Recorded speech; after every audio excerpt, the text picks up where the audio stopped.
Hi, this is Graham, and welcome back as we continue our series on living a fruitful life and as we talk about bearing with one another.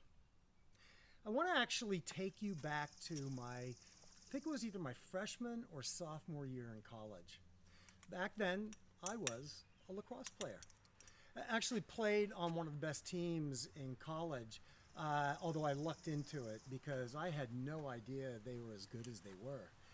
And I remember, I think it was my sophomore year, and I played defense. And our assistant coach was trying to teach me the right way to play defense, trying to teach me the right technique. And it seemed like no matter what I did, it was wrong, and I wasn't complying. And I remember he took me aside at one point, and he just said, "Graham, you are uncoachable. Not only are you uncoachable, but we all know you're uncoachable. Something has to change." Now, I have to be honest. I mean, I'm listening to this, and I'm kind of like, who that is to tell me I am? And it frustrated me because I didn't see myself as being uncoachable. But it took me a while to realize he was right. I was uncoachable. I mean, it wasn't intentional. It's just that I had a problem with coaches. I actually never thought coaches were there to help us learn. You see, for most of my life in sports, coaches were the people who yelled at me, and just like teachers yelled at me and others yelled at me. And as a result of that, it never occurred to me that this was a guy who wanted me to do better. I felt like they were just there to yell at me. And it took a while of reflection to realize that his frustration with me wasn't because he was just an idiot and wanted to yell at me. It was that I wasn't willing to let him bear with me. See, back then, the more I thought about it, the more I realized that he was telling me something about my life, not just about playing sports, but he was telling me about the way I was living. See, because then I thought I had to figure out everything on my own. I didn't really look at teachers and coaches as people who wanted to help lift me up.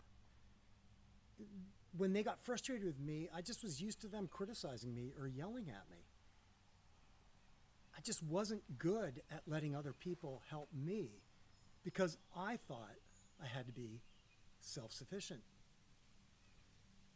It took me a while to learn this, but that was really the beginning of my transformation because I began to realize when you are self-sufficient, you also become self-defeating. When you become so focused on, I need to be right and I need to be self contained and it just needs to be about me, what happens is we start making a worse life for ourselves.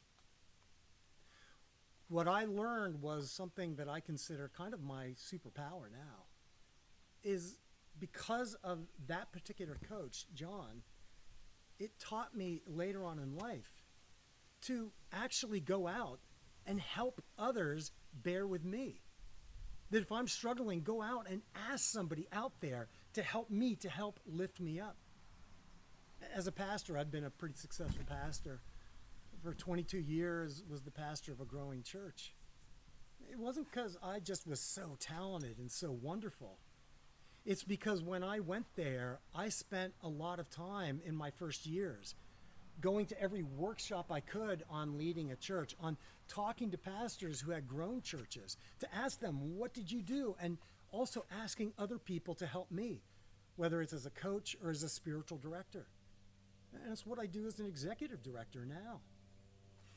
If we are going to bear with other people, we have to also let other people bear with us.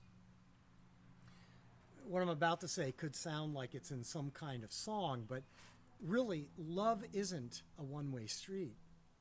It's a parking lot where everybody gathers. The key thing about bearing with one another is we have to be part of the community and let other people bear with us.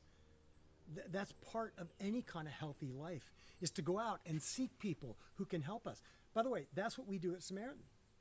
We are people who professionally go out and lift other people up, to bear with one another. But we don't just have to go to a counselor to do that. We can be that for others and let others be that as part of us.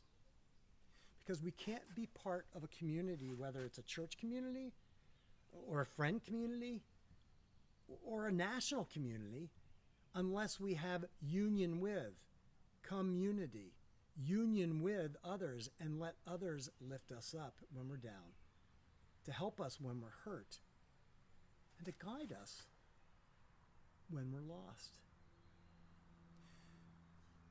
I want you to just reflect on this maybe for this week. Are you a person who bears with one another?